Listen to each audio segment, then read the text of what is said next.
Olá, amados, graça e paz, aqui o irmão Fábio Gomes.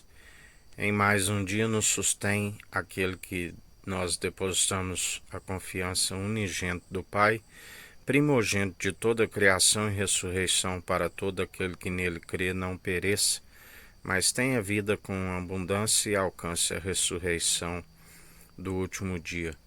Sumo sacerdote da ordem de Melquisedeque, rei de Salém, rei de justiça e de luz, o maior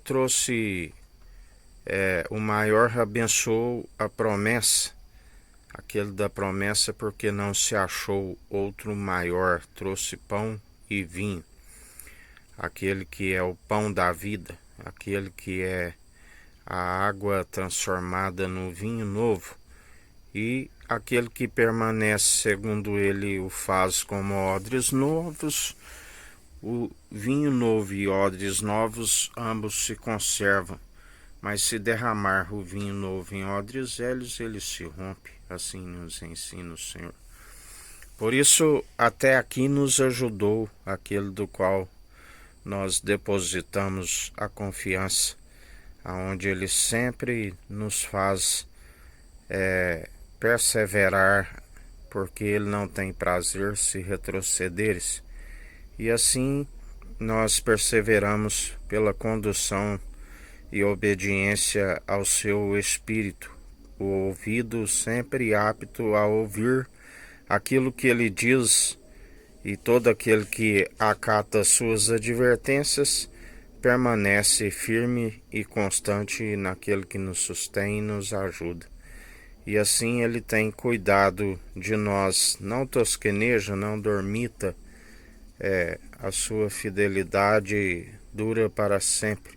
Sua ira durou um momento, mas agora reina sua infinita bondade e misericórdia, do qual aquele que não retrocede, ele tem prazer, e os planos são sempre maiores e melhores do que os nossos, e planos sempre de nos fazer prosperar e jamais causar dano algum. Assim nos ensina o Senhor.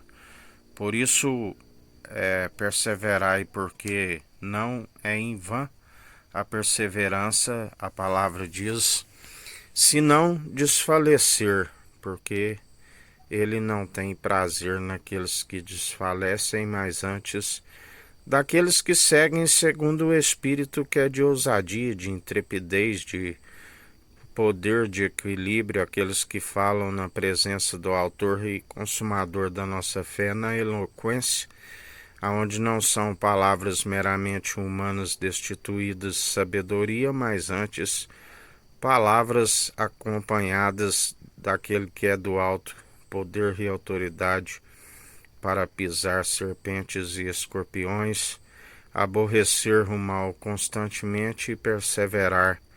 Esta é a vontade do Senhor, e jamais louvai as atitudes dos ímpios, mas antes as condenai.